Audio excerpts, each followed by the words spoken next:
बिस्मिल्लाहिर्रहमानिर्रहीम अस्सलामु अलैकुम वरहमतुल्लाह अल्लाहुम्मा सल्लि अला सय्यिदिना व मौलाना मुहम्मद व अला आलिहि व अस्हाबिहि व बारिक वसल्लम। अच्छा, आज का जो हमारा टॉपिक है वो है एडीआर, यानी alternate dispute resolution. Alternate dispute resolution जो है वो एक ऐसा प्रोसेस है डिस्प्यूट्स सॉल्यूशन का, जहाँ पर दो पार्टीज़ जो हैं उनका डिस्प्यूट जो है वो आउटसाइड ऑफ द कोर्ट या फिर विदाउट लिटिगेशन होता है। यानी यहाँ पर कोर्ट का कोई भी जो है वो मदाखलत नहीं होती, और यहाँ पर लिटिगेशन जो है उसके भी कोई ना मदाखलत नहीं होती, बल्कि ये आउटसाइड ऑफ द कोर्ट होता है। अगर हम इंट्रोडक्शन की बात करें एडीआर के, तो जो अल्टरनेट डिस्प्यूट रेजोल्यूशन है is a set of actions that are used to solve the disputes without using a court. यानी जो एडीआर है वो एक ऐसा प्रोसेस है जहाँ पर डिस्प्यूट्स जो है उनको सॉल्व किया जाता है, लेकिन वो जो डिस्प्यूट्स हैं वो आउटसाइड ऑफ द कोर्ट होते हैं, यानी कोर्ट के बाहर होते हैं। एडीआर जो है वो इज़ अ प्रोसेस और system of solution of legal dispute. यहाँ पर हम लीगल डिस्प्यूट्स को सॉल्व करते हैं। उनके दो पार्टीज़ के जो इश्यूज़ होते हैं, जो मसाइल होते हैं, उनको ख़त्म किया जाता है कोर्ट के बाहर। A settlement of dispute between two parties without going to the court, यानी वही बात कि कोर्ट के बाहर, यानी ये जो इनके इश्यूज होते हैं पार्टीज़ के, दो पार्टीज़ के जो डिस्प्यूट्स होते हैं उनको कोर्ट के बाहर उनकी सेटलमेंट की जाती है। ADR is a process of settle the civil disputes with the help of an independent third party. यानी जो एडीआर है वो एक ऐसा प्रोसेस है जहाँ पर जो हमारे सिविल डिस्प्यूट्स होते हैं, हमारे जो रोज़मर्रा के जो होते हैं मसाइल होते हैं या कोई भी इश्यूज होते हैं, उनको हेल्प किया जाता है थर्ड पार्टी के थ्रू। यानी थर्ड पार्टी जो होती है वो एज अ हेल्पर या फिर ऐसा आगे हम इसकी टेस्ट पढ़ेंगे, उसमें बताया जाएगा कि थर्ड पार्टी का क्या रोल होता है उसके अंदर, एडीआर के अंदर। तो इसके अंदर जो थर्ड पार्टी होती है वो हमारे इश्यूज़ को या फिर हमारे डिस्प्यूट्स होते हैं पार्टीज़ के, उनको सेटल करती है। जैसे कभी देखें ना, यहाँ पर अल्टरनेट डिस्प्यूट रेजोल्यूशन जो है उसमें दो पार्टीज ऐसी होती हैं जिनकी कोई ना कोई इशू होता है या कोई ना कोई डिस्प्यूट होता है, और थर्ड पार्टी जो होती है वो उनको सॉल्व करने के लिए अंदर आती है। लेकिन ये जो अल्टरनेट डिस्प्यूट रेजोल्यूशन है, ये इसकी जो मेन बात वो ये है कि ये कोर्ट के अंदर नहीं होता बल्कि विद आउट द कोर्ट होता है, और यहाँ पर और ये विदाउट लिटिगेशन है। यानी यहाँ पर कोई भी कानूनी चारागोई नहीं होती, यानी कानूनी कोई भी ऐसा अमल इसके अंदर दाखिल नहीं होता। अगर हम हिस्टोरिकल बैकग्राउंड देखें एडीआर का, तो एडीआर जो है वो न्यू नहीं है, बल्कि ये बहुत पुराना है। जैसे अगर हमारे पुराने ज़माने की बात की जाए, तो जैसे हमारे जिरगा सिस्टम होता था, पंचायत सिस्टम होता था, और हमारे उसके अलावा जैसे हमारी फैमिली गैदरिंग होती थी, जिससे फैमिली के अंदर कोई ना कोई इशू हो गया है तो उसको सॉल्व करने के लिए हमारे अंदर ही फैमिली के अंदर कोई थर्ड पर्सन होता था, वो फैमिली के मैटर को वहाँ पर सॉल्व करता था, ना कि हम फैमिली के मैटर को बाहर लेकर जाते थे। तो इसी तरह जो है जिरगा सिस्टम जो है वो उसी के बेस पर ये एडीआर है। यानी अगर हमारे पाकिस्तान के अंदर देखा जाए तो हमारे जो पख्तून कबाइल हैं, जैसे ख़ासकर पिशावर के अंदर अभी भी जो है, जहाँ पर हमारा कबायली एरिया है, वहाँ पर अभी भी जिरगा सिस्टम और पंचायत सिस्टम जो है वो वहाँ पर नाफिज है, और वहाँ पर जो है जिरगा सिस्टम के ये एडीआर ही है। यानी वो उनके जो डिस्प्यूट्स होते हैं वो अपने उसी एरिया के अंदर उनका कोई ना कोई थर्ड पर्सन होता है, फैमिली का कोई ना कोई बड़ा सरबराह होता है, कबीले का कोई ना कोई सरदार होता है, वही उनके जो इश्यूज होते हैं उनको वहाँ पर सॉल्व कर लेते हैं। तो ये न्यू नहीं है, यानी बहुत एडीआर जो है इसका कंसेप्ट बहुत ज़्यादा ओल्ड है। अब जैसे अगर हम एडीआर के एडवांटेज बात करें तो इसके बहुत सारे एडवांटेजेस हैं।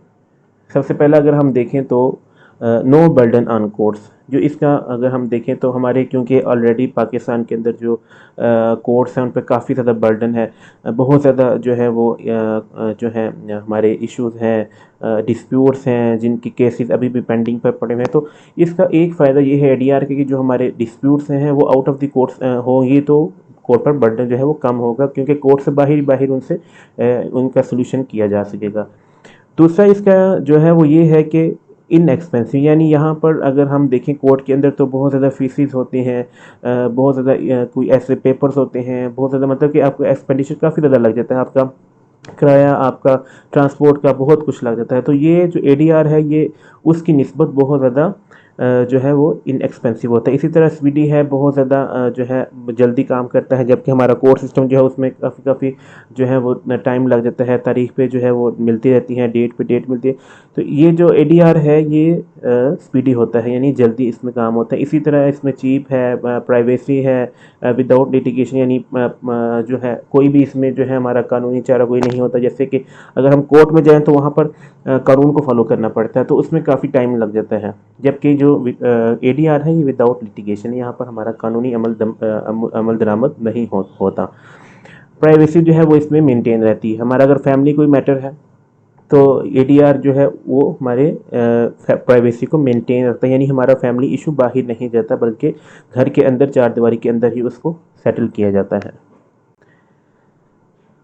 अब हम देखते हैं टाइप्स ऑफ एडीआर। तो एडीआर की जो है वो चार किस्म की टाइप्स हैं: नेगोशिएशन, मीडिएशन, कंसिलिएशन और आर्बिट्रेशन। सबसे पहले हम नेगोशिएशन को देखते हैं। What is negotiation?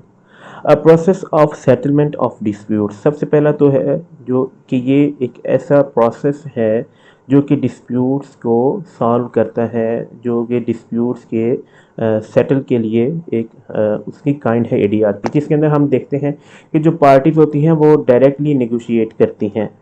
यानी यहाँ पर जो है दोनों जो पार्टीज होती हैं वो आपस में नेगोशिएट करती हैं, और नेगोशिएशन का मतलब ये था बातचीत एक दूसरे के साथ, मतलब कि वो खुद ही बातचीत करती है। यहाँ पर थर्ड जो पार्टी होती है उसका कोई रोल नहीं होता।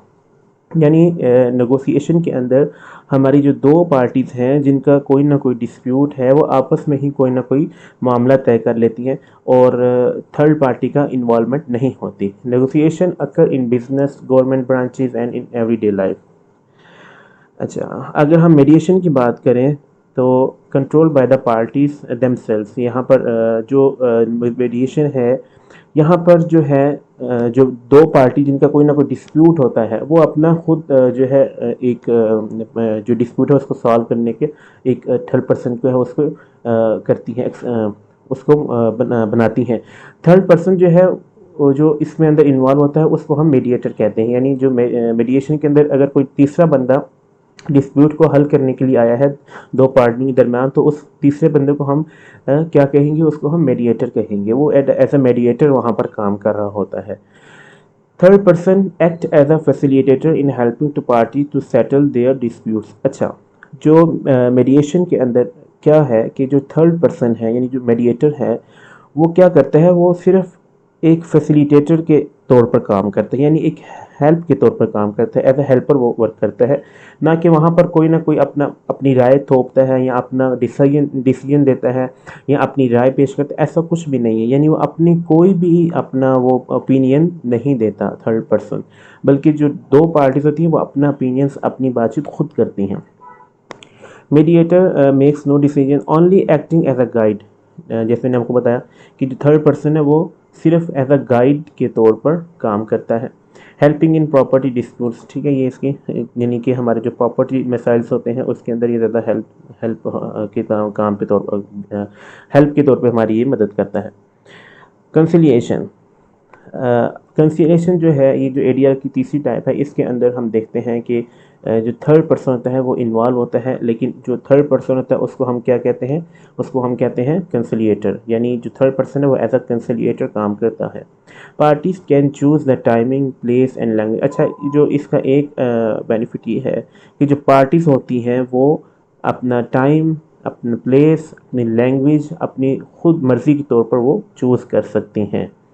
कंसिलिएटर इज इंडिपेंडेंट, यानी जो थर्ड पर्सन है जिसको हम कंसिलिएटर कहते हैं वो इंडिपेंडेंट होता है, बल्कि डिपेंडेंट नहीं होता, वो फ्री होता है, वो किसी के दबाव में या किसी के अंडर नहीं होता।